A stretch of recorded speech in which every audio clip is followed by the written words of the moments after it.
Swayam Prabha. Digital India. Educated India.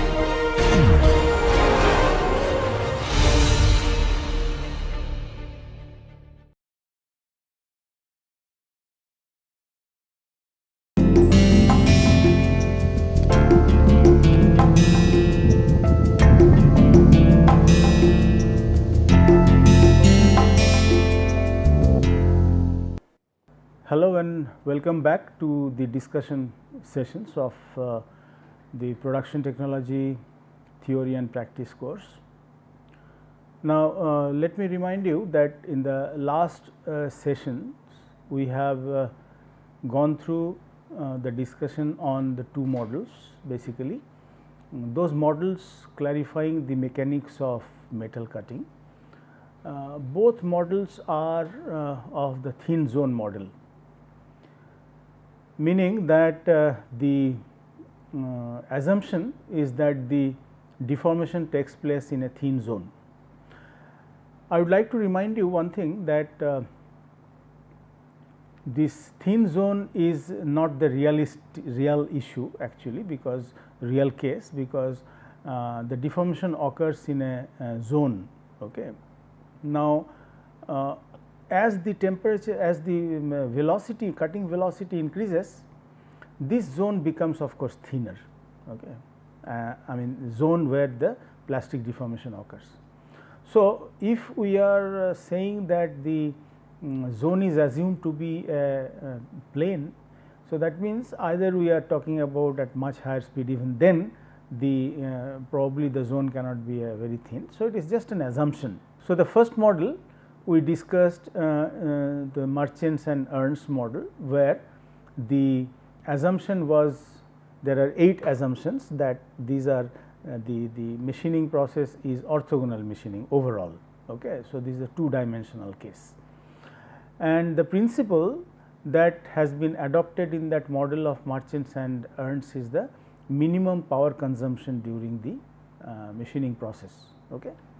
So, for that what we have done is that final equation of the power we have derived through the Fc and Vc, and that was in terms of numerator and denominator ratio.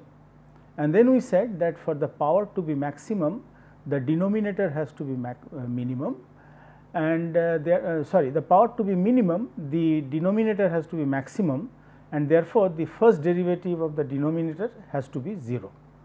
So, we have taken the first derivative of the denominator, made it equal to 0, and that is the first equation of Merchants and Ernst, that is what it is known as, and that came from the Merchant circle diagram, where it is again based on the fact that the material is rigid, perfectly plastic, and it is moving at a constant velocity over the rake face of the tool. Therefore, the resultant of the forces acting on the chip from the tool side and from the workpiece side, they are the equal, opposite and collinear. Second model that we have discussed is the Lee and Schaefer model, that is also a thin zone model. However, here the principle is different. Principle is based on the slip line field theory. Here what they are saying is that there should be a stress field within the chip, so that the forces are transmitted from the shear plane to the tool side. Okay. And in that stress field, the entire material is plastically deformed up to the yield stress, and then the slip line field theory has been adopted to say that there is a free surface. So, beyond the free surface there is no forces acting, and the maximum where the maximum deformation occurs, plastic deformation occurs, that is the shear plane, that makes an angle of 45 degree with the free surface. Then within the triangular zone, that is within the chip, which is the stress free, in the sense that is already maximally stressed, there we have taken perpendicular and parallel to the shear plane, and then we have then the Lee and Schaefer has derived that what is the the coefficient of friction along this chip tool contact length. Through that, the Morse circle diagram has been constructed, and the stresses at this planes have been carried over to the Morse circle at the periphery of the circle, that is the 2 dimensional, and then it was a simple derivation deriving the relationships of the angle, that is the phi, lambda and the alpha, that is shear plane angle, friction angle and the rake angle. Okay.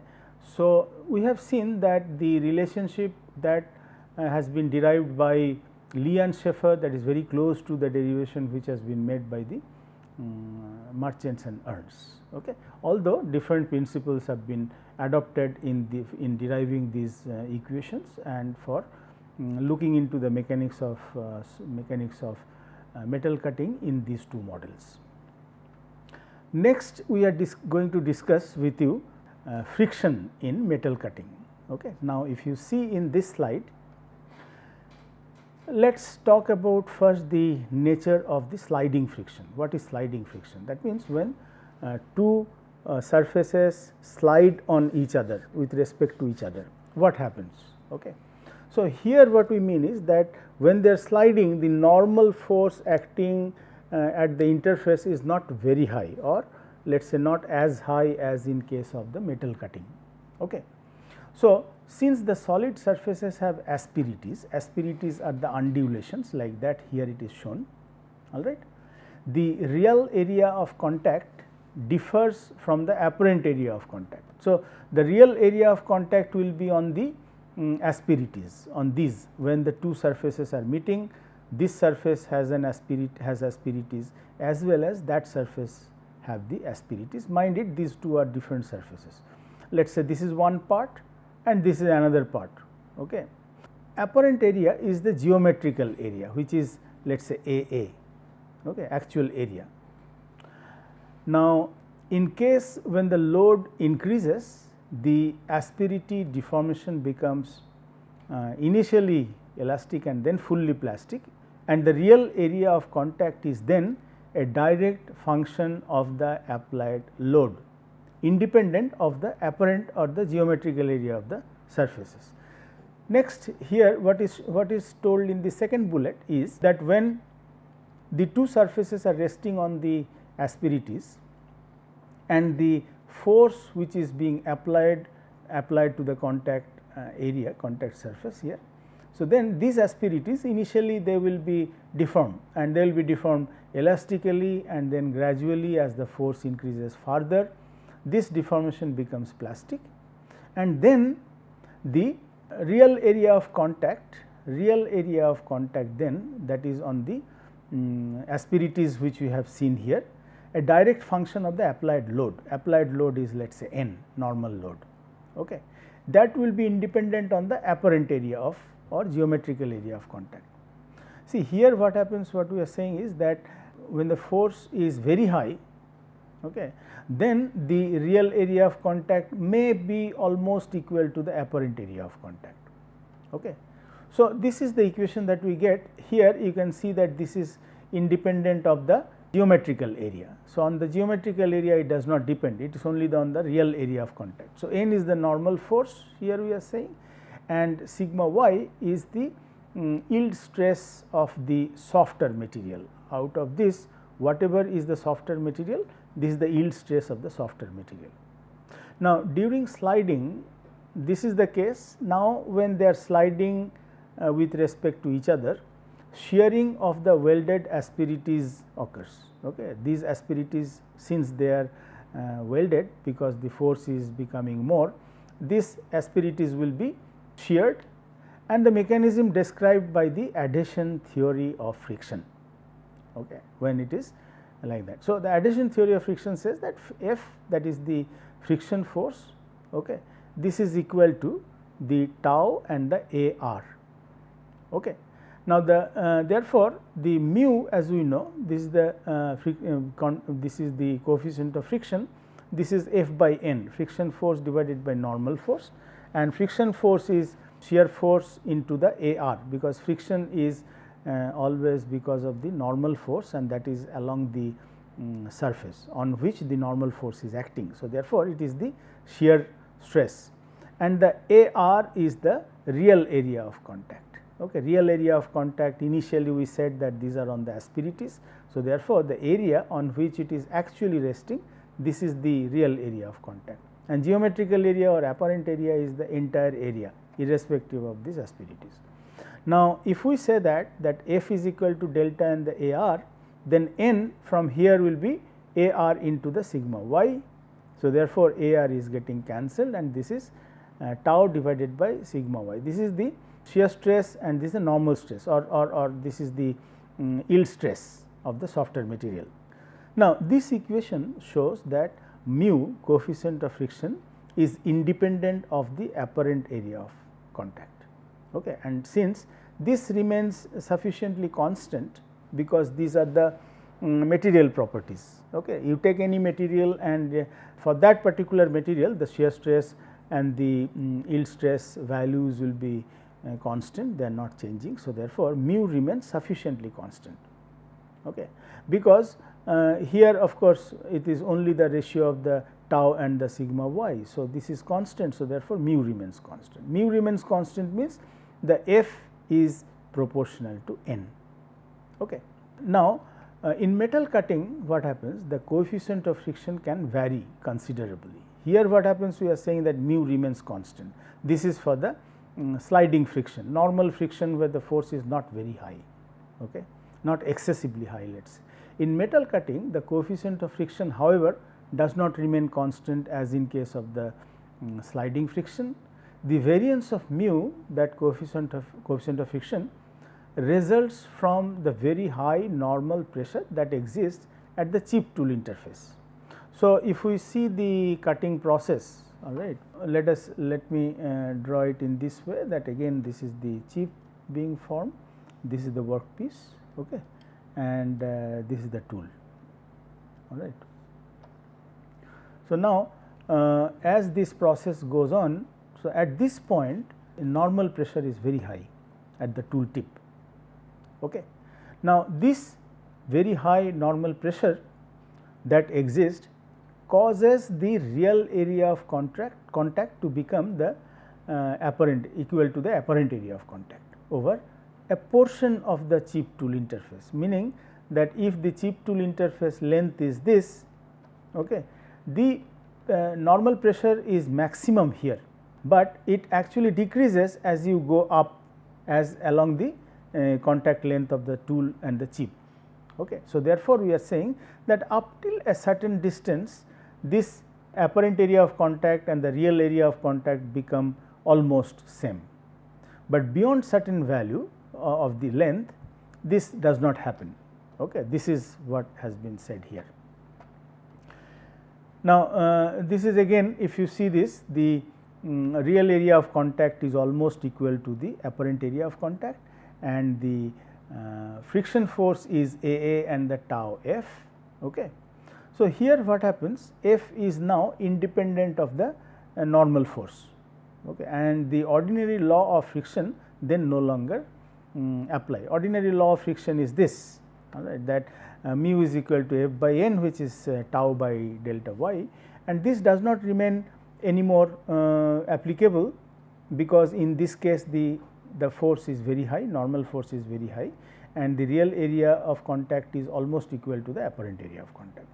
Under these conditions, the shearing action is no longer confined to surface asperities. Okay. Now, what we said is that suppose in this case, as it slides, we said that the shearing happens of the asperities, okay, welded asperities. But when it happens that this is almost the same, then the shearing, then there is these asperities are welded all together. So, shearing happens, then of course, within the let us say this material is softer material. So, within the softer material, that is what it is said, that these conditions, at these conditions the shearing action is within the body of the softer metal. Now, model of orthogonal cutting with a continuous chip and no built up edge formation is offered by Professor Zorev. He is a Russian scientist, and he is telling that he is trying to define what will be the average coefficient of friction between the chip and the and the tool along the chip tool contact length. See, this is important because we said that it is no more the sliding friction, and here since the normal pressure is very high at this point. So, at the vicinity of this point to some length, at some length, the very high normal pressure remains, and therefore, the apparent area of contact is almost equal to the the geometrical area. So, F does not remain, F by N does not remain constant, okay. And that is what we said, that F is now independent of N, okay. But in this case what happens, that mu is equal to constant and F is dependent, proportional to N. But here F is now independent of N, and therefore, the ordinary law of friction no longer valids. Okay. What Dr. Zorev's model says is that the normal stress distribution on the tool face. So, first of all, let us see this diagram. This is the tool, okay, and this is the workpiece, all right. Here is the chip flowing along the rake face of the tool, and let us say at this point the chip loses contact with the tool. Okay. So, from here to here, here it is designated as LF. This is the chip tool contact length. Okay. That is the length at which the chip contacts with the rake face of the tool. Now, here the two curves are drawn. One is the normal shear, normal stress, and this curve is for the shear stress. All right. Now, let us say that this is the point, okay, up to which the normal pressure remains very high. Let us assume that this is the point. All right. Now, beyond this point, that means above this point, the normal pressure does not remain very high, as high as let us say in this region. All right. And here what happens, the sliding friction rules still remain valid, because the in this length, along this length, the still the high normal pressure is not very high. So, this zone where the normal pressure remains very high, it is called the sticking zone, all right, and where the normal pressure is not so high, this is called the sliding zone. So, as we have already discussed, in the sliding zone the mu remains constant, F by N is constant, like in the case of the sliding friction. But in the sticking zone, this is no more valid, because it is very high normal pressure, and F by N is not constant, and therefore, F is not proportional to N, mu is not constant, let us say. Okay. So, these are the two zones, one is the sticking zone, another is the sliding zone. Okay. This is being the tool. Now, this once again, this is the distribution of the shear stress, and this is the distribution of the normal stress. All right. This of course, up to the point where the chip loses contact with the tool, with the rake face of the tool. All right. So, as you can see from this curve, that normal stress is maximum at this point, all right, and as it goes along this length, chip tool contact length, the normal pressure goes down, okay, along this length. And what happens to the shear stress is that here the shear stress remains non-linear. Okay. We will show why it is that, and how you can get the equation. But here in this zone, that is the sticking zone, the shear stress remains maximum, okay, and the shear stress is constant everywhere, and this is maximum. Let us say this is equal to tau st. Tau st is the shear stress in the sticking zone. All right. Now, this length is the LF, that is the chip tool contact length, and this length is the LST, that is from the tool tip up to the end of the sticking zone. All right. This point, let us say from this point, if you go towards the tool tip, the x value actually increases. Let us say x value is 0 here, and as we go along this chip tool contact length, if we come to this point, the x value will be LF. If you are here, it will be LF minus LST and so on. Okay. So, therefore, the normal stress distribution on the tool face, this equation Okay. Dr. Zorev is given as sigma f is equal to q into x to the power y. Okay.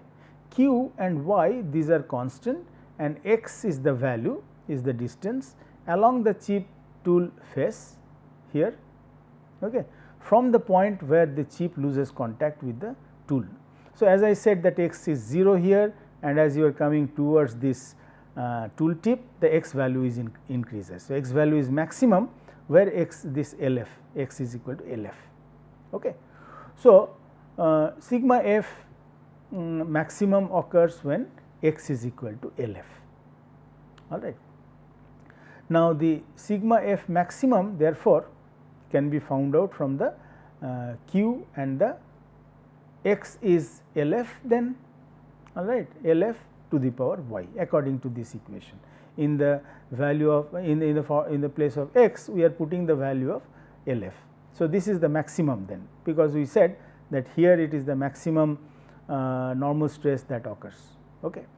Now, q from here we can find out is equal to sigma f maximum divided by Ly, L to the LF to the power y, or sigma f maximum LF to the power minus y. So, therefore, sigma f, okay, from here if you put the value of q here, this will be sigma f maximum and the x divided by LF to the power y, because it is x to the power y and this is LF to the power y minus y. So, LF will be below. In the sliding region, let us say sliding region is here, okay, that is x is equal to 0 up to x is equal to LF minus LST. All right. At this region,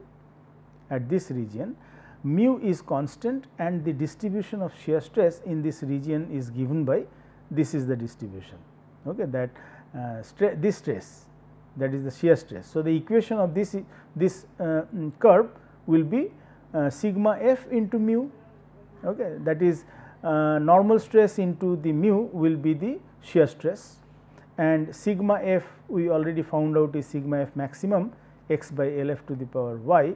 So, this is the mu sigma f maximum in x by LF to the power y. So, it is just multiplied by mu with the value of the sigma f, which we have put it from the here in terms of the sigma f maximum. Okay. Now, in the another region, let us say I have repeated this drawing, so that it is understood here. Now, x is equal to LF minus LST up to the x is equal to LF, that is in this region what happens, that as I said the tau s or the shear stress becomes maximum, okay, which is tau st. All right. But the sigma f, all right, this is sigma f max x by LF that we got here. From here we can get actually the normal force, okay, if we integrate the area below this, and this will be and multiply by the width of cut, this will be the width of cut, and we are integrating sigma f max x by LF to the power y. Okay. So, once again in this area we have, or in this region we have the tau maximum which is constant, which is tau st, which everywhere it is the same, and if we integrate the sigma f is equal to this that we derived, that we will get the normal force if we multiply by the width of cut. All right. So, this will also have the stress and the area. So, if we integrate this, it will be sigma f max AW, this will be the LF, and below will be 1 plus y, okay, because it is to the power y. Now, this is the normal force that we are getting by integrating the area on the sigma f, that is this. All right. Now, the friction force, to get the friction force similarly, we can actually have the integration of both of these, right, this and this value.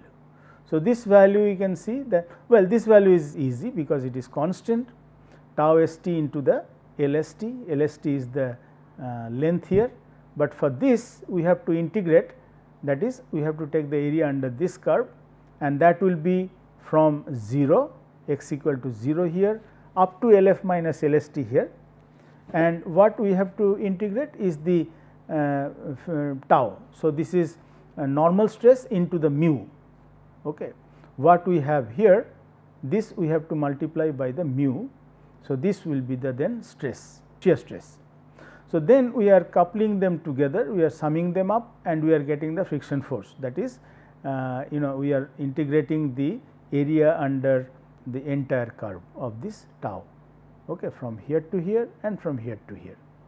From here we can find out that if we integrate, this is remaining the same constant, and then LF minus with respect to LF minus LST, 0 to LF minus LST, if we put the value, it will be this, okay, mu sigma f max, and then we will have the AW here, LF minus LST, we are putting it to the power 1 plus y, because it is y here, divided by LF here to the power y, and again this 1 plus y will be here. So, this is a simple integration of this, all right. Now, we have the F and we have the N, friction force and the normal force. Then we can find out the mu, which is the coefficient of friction between the chip and the tool, and that coefficient of friction will be along the chip tool contact length. Okay. Now, we have to see if we get this F, and if we try to divide F by N, this will be very difficult to operate, in the sense that this has to be simplified. So, this can be simplified in the following way, that at that point x equal to LF minus LST, okay, if you see that there are two stresses, okay, shear stresses. We have the shear stress here, and at the same time we have the shear stresses here, tau st, right. So, that is what we are saying, that at that point x equal to LF minus LST, the normal stress is given by tau st divided by mu here. Tau st is the maximum, divided by mu will be the normal stress. Now, we have the equation, we have derived this sigma f equal to sigma f max x by LF. If we now take this equation, all right. So, then the sigma f max LF minus LST, will put it here in the form in the place of x, all right, divided by LF. So, this will be the normal stress, and that we multiply by the mu will be the shear stress.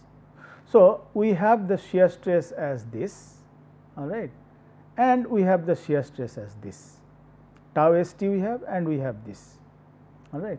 So, therefore, the tau st can be equal to mu and this factor sigma f maximum LF minus LST divided by LF to the power y. Okay. So, I will remind you that f we got it like this, all right, by integrating.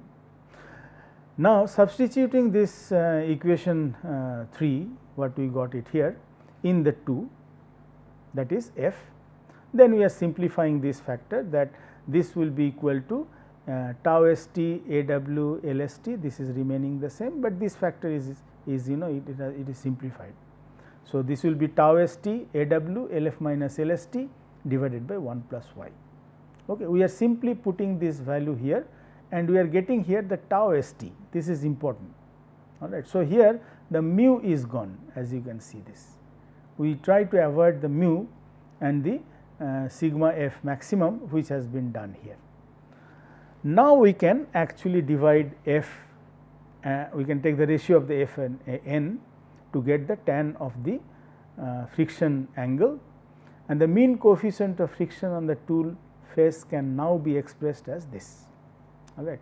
Why we are calling as the mean friction of coefficient? Because we have taken the sliding friction and the sticking friction, sticking zone, all right. So, therefore, whatever will be the mu now, it is not this or this, but it will be a mean value. Okay. So, this f we are taking this value, and that we are dividing by the n that we have got it here. This is the value n we got, and that is simplified, and then we get it this value, okay, tau st divided by sigma f max 1 plus y into LST by LF.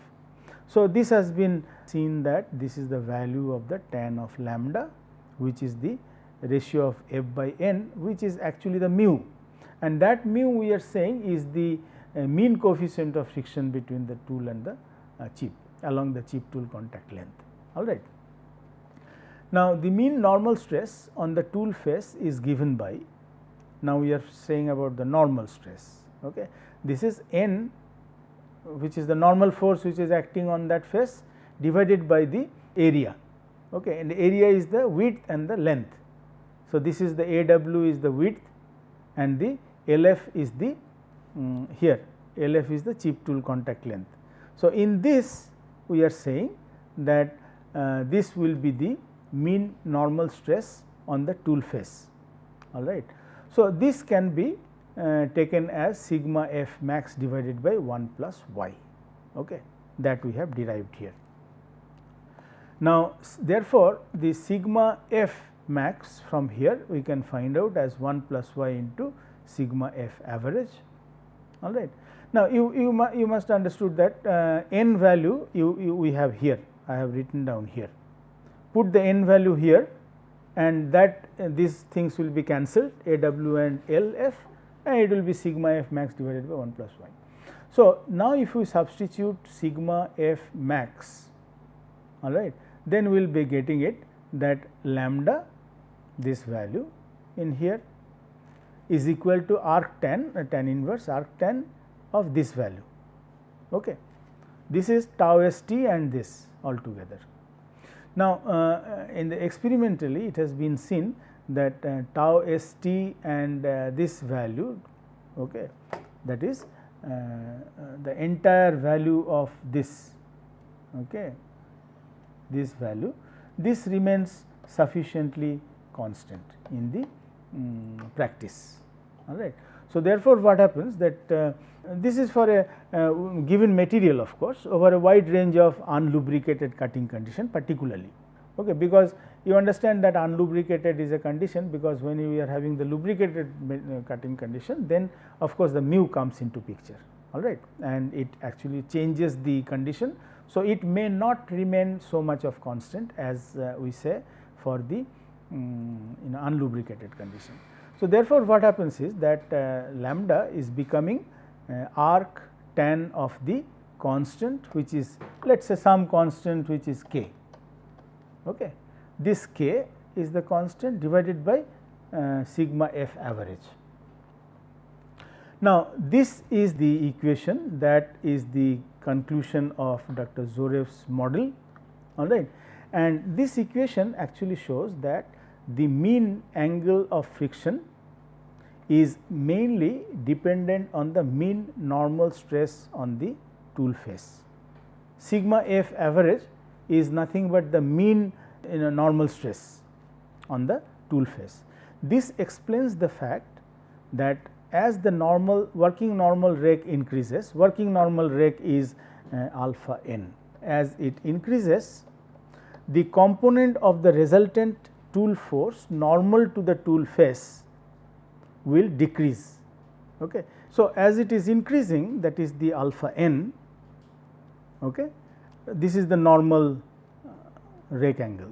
So, let me give you this reference that the F, okay, cutting force and the alpha, we said that this is like this, all right, it is a decreasing order. So, as the alpha decreases, the F increases. So, that is what we are saying, that the working normal rake increases, let us say this is n, because I said to you that this can be side rake, this can be orthogonal rake, or this can be normal rake.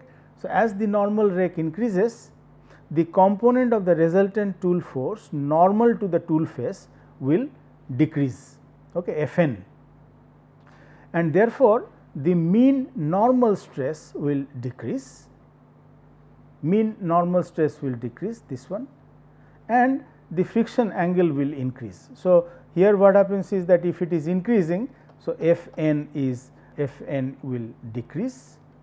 Okay. So, therefore, the sigma f average will decrease, and therefore, the lambda will increase, because it is inversely proportional. Okay. Friction angle will increase. So, ultimately what is happening, that as the alpha n is increasing, the lambda will actually decrease. So, this you can explain it only by this equation, otherwise it is very difficult to explain this fact that normal rake increases, then the the friction angle will friction angle will increase. Okay. Friction angle will increase, otherwise it is difficult to explain. So, this is the contribution of Dr. Zorev's model, that through a model and through the curves of distribution of the shear stress and the normal stress, he has shown what is the mean coefficient of friction in the chip tool contact length. Okay. So, because in the chip tool contact length the mu does not remain constant, and he has distributed that in the in two sections. One is the sticking zone, one is the sliding zone, and in these two zones, in one of the zones, as we have shown, let us say I'll just summarize that, as in we have shown that in the sliding zone the mu remains constant, and in the sticking zone the mu does not remain constant. So, within that he has shown that mu has to be some average value.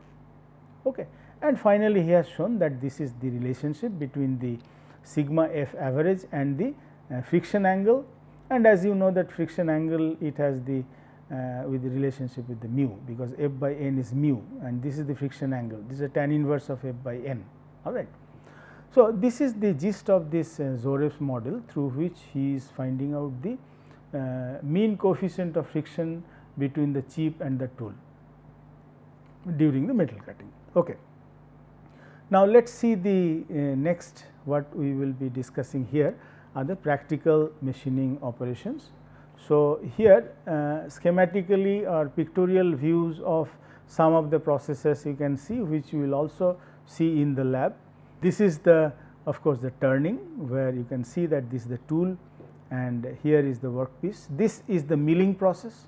So, here particularly the vertical milling is in the process. All right.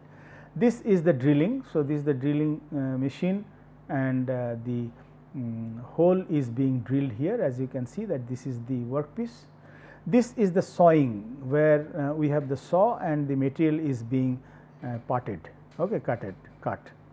Now, this is broaching, which is an operation which is not very popularly used, because this is actually expensive operation. Okay. The broach, particularly the broach which is the tool for the broaching operation, this broach is very expensive, but with the broaching you can have the very fine surface, that is actually the property of the broaching.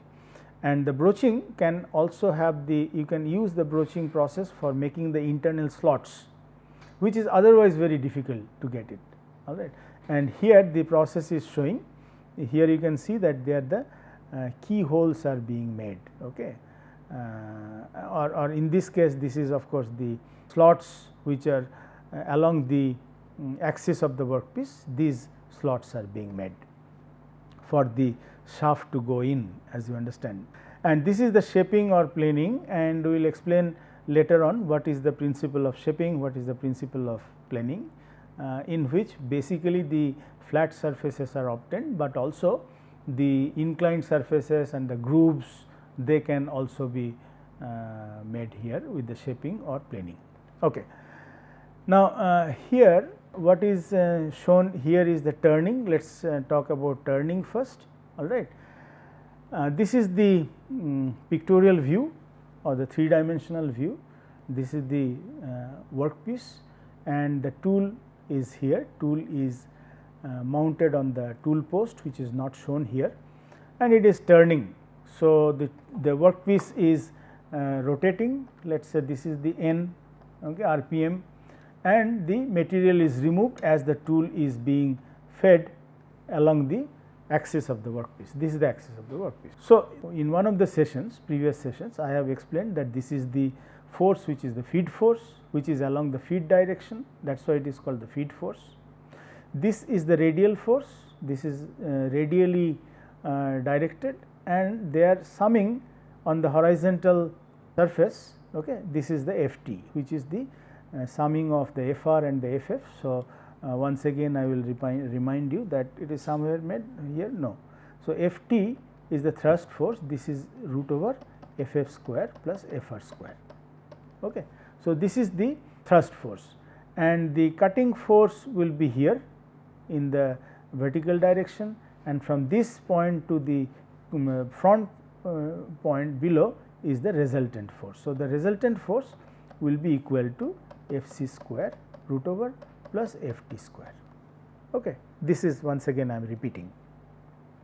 Now, these are the forces, and if we see the schematic, in the schematic it is shown here that this is the initial diameter of the workpiece, and this is the diameter which is being obtained. This from the tool has moved from this point to this point, okay. Tool has moved from this point to this point with one revolution of the workpiece. So, therefore, this is the value from this point to this point, this is the value which is the value of feed, okay. Whereas, the direction of the feed is this, or the direction of the feed is this is the feed direction. Now, from here to here, this is the width of cut, okay. And if you take the cross section here like this, so what you will get is actually this view or the sectional view. Let us say the section we will take from here through this tool like this, okay. So, this is the cross sectional view, let us say x x. So, this is actually the x x sectional view if we take the section through this, all right. This is the tool, not fully mentioned, it is hatched because it is sectioned, and this is the workpiece, this is the workpiece not fully shown here, all right. This is the chip being formed, the chip will be formed that you will see perpendicular to this face, you cannot see it here, but if you take this section then the chip will be visible, and therefore, if you take the tangent to this chip and then with respect to this rake face of the tool, this will be the rake angle alpha, and with respect to the flank angle is here, with respect to the flank face which is here, the workpiece already machined workpiece, this is already machined workpiece will make an angle which is called the flank angle. So, these are the these are the angles that I have shown it to you earlier also. Now, the geometrical parameters from the triangles from here, okay, let us say W, which is the width of cut, is equal to d by cos of gamma s. This in fact I already told you earlier. So, this you can find out from the triangle, this triangle, all right. From this triangle you can find out that W is here, this is equal to d by cos gamma s, and gamma s is here. This is the angle which is gamma s, side cutting edge angle, all right. This is in the ASA, that is coordinate system. And similarly, T1, which is the uncut thickness, this is equal to F, that is feet, and the cos of the side cutting edge angle. So, that you can find out from let us say this triangle, this small triangle, okay. From this triangle you can find out that the T1, which is this is equal to F is here and the cos of gamma s. So, this is an important relationship of the physical parameters of the cutting process. So, as you can see that the F into D, okay, feed into the depth of cut, this will be actually width and the T1. This relationship comes from here, all right. Now, as far as the forces are concerned, Fr, this is the radial force, this is Ft and the sine of gamma s again is the side cutting edge angle, and the Ff is the Ft and the cos of gamma s, all right. So, this is the relationship of the forces with respect to thrust force, this is the radial force Fr, Ff is the feed force, and Ft is that on the horizontal plane. Now, the power, which is, as I said, is the product of Fc and the Vc. This here, as you can see, that this actually is the product of Fc and the Vc plus Ff into Vf. See, we have to consider the feed velocity as well as the feed velocity as well as the cutting velocity as well as the feed velocity. Okay. So, therefore, with respect to the feed velocity and multiplied by the Ff is the feed force, this component has to be considered for making the for calculating the power. However, we say that Vf which is much less than the Vc, okay. Vc is much more. So, therefore, we actually ignore it, very often we ignore it, and the result that you are getting that the power is a product of Fc and the Vc, this is not an erroneous, not so much of erroneous value. Okay. So, this is approximately we can say that if Vf is considered to be very less than Vc, we are ignoring that and power is equal to Vc into Fc. Okay. Power can also be expressed through Uc and the MRR. Uc is the specific energy, okay, and MRR is the material removal rate. Specific energy actually is the energy required to remove a unit volume of material, as it is given here. Energy required to remove a unit volume of material, and this is given in joules per millimeter cube. Okay, the unit is joules per millimeter cube. So, Uc and this is the MRR. MRR is actually the area and the velocity, the product of area and the velocity. So, since it is turning, so the area will be the feed, okay, what you are getting here, into the d, which is the depth of cut. All right. This feed into the depth of cut will be the area of cut, you understand that, and velocity, this is the cutting velocity, this is pi d n by 60, and 60 is because this is RPM, revolution per minute. So, from minute to second we are taking. So, this will be millimeter cube, d is in millimeter. So, this is millimeter cube per second, okay, because n is RPM, this is revolution per minute, n which is given as the RPM, revolution per minute. Okay. Therefore, the Uc and the MRR, which will be power, this can be given as the U0 T1 to the power minus 0.4, which is Uc, okay, specific energy, that is U0 is a specific energy constant actually. This is the specific energy to remove 1 millimeter of T1. If you put 1 millimeter of T1, in that case Uc is equal to U0. So, very often you will find in the books that this is called the specific energy constant, all right, U0, and this is called the specific energy to remove 1 millimeter of T1. Suppose we have a rod which is being machined, okay, let us say cylindrical workpiece. This is the cylindrical workpiece, and the cylindrical workpiece has the length of L, capital L, and this is being machined with the feed of F. F is the feed, okay, and N is the revolution per minute, N RPM, okay, and in N passes, okay. In that case, the number of revolution per pass, this will be given by the whole length divided by F. You understand that the number of revolution per pass, this will be inversely proportional to F, because F is the advancement of the tool in millimeter, or advancement of the tool, linear advancement of the tool with 1 revolution of the workpiece. So, it will depend on the inversely proportional to F. More will be the F, number of revolution per pass will be less. Okay. Now, the L also it will depend on L, because more the L, more will be the number of passes. This is also obvious, because it will take more time. All right. Now, the time per pass, say therefore, it will be dependent on the n, that is, if it is rotating at a higher speed, the time taken will be less, and vice versa. So, therefore, it is inversely proportional to n. So, therefore, it will be L by F into n. Total time therefore, will be this L by Fn into the number of passes, okay, n, let us say. Number of passes means, suppose we have to have the depth of cut as d, okay, let us say this much of the depth of cut we have to take, and this depth of cut could not be taken in one go, for example. Suppose if it is very big, or the very large number. So, in that case it can be machined in 2 or 3 passes, okay, depending on what is the value of the depth of cut.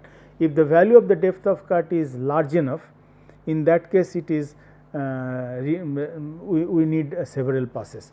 Now, several passes also required when we need to have the surface finish higher. So, initially you take the larger depth of cut in the first few passes, okay, because in the first few passes you do not bother about the surface finish.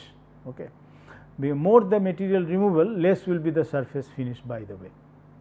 And well, that we will explain in the topic that we will discuss on the surface roughness, surface finish.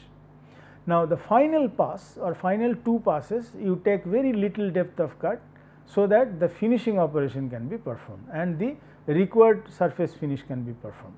So, therefore, in the few passes the entire depth of cut will be removed, and that number of passes has to be included here to find out the total time. Okay. And this is important because you have to find out the total time required, so that you can see that you can estimate what will be the cost of this part. Okay. More time it takes, the cost will be more, and that we will be discussing in the economics of machining. That would be very interesting. Okay.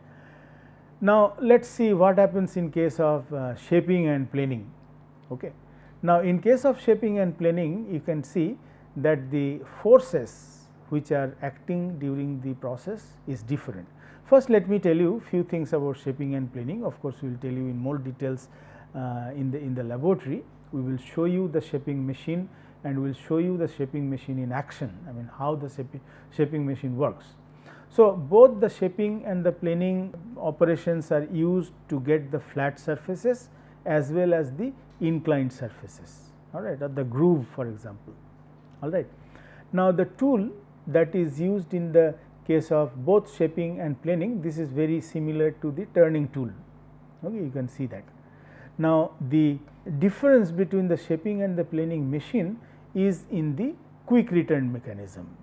Now, what happens is in case of shaping, for example, when the tool moves forward, it actually cuts, removes the material. Okay. Then it goes back to the initial position, ready to take the second cut or the second pass. So, during that movement, that is the tool moves forward and goes back, during that time, this is actually called the stroke. So, during one stroke, that is tool moving forward and going back, the workpiece is moved, is given a feed, certain feed. Okay. So, it moves and then the tool will be or rather workpiece will be positioned to for the next cut, and the tool is moving again in the forward motion. All right. So, this length will be then increased. So, more and more, and finally, if you want to have a flat surface, the entire surface will be removed. So, let us say this much surface has already been made. So, this is a flat surface, as you can see, and then as the feed is given, this will be an incremental feed, in the sense that it will be given in after one stroke, it will go to some extent, that is the value of the feed, and then the next feed is given and so on. Okay. Now, during the backward movement, the tool does not remove the material. Okay. So, therefore, the tool moves backward at a higher speed, all right, and there is a quick return mechanism for that. Quick return mechanism makes the tool move forward at a certain speed and moves back at a higher speed. Okay. So, this quick return mechanism is different in case of planing and the shaping. In case of shaping, what happens is the tool reciprocates, that it moves forward and goes back. In case of planing, it is opposite, that is the workpiece moves to and fro and the tool is given a feed, all right. Because in case of shaping, normally the smaller workpieces are machined, and in case of planing, the workpiece length or the size of the workpiece will be much bigger. So, therefore, what happens is that you cannot make the tool travel at that length where it is too big.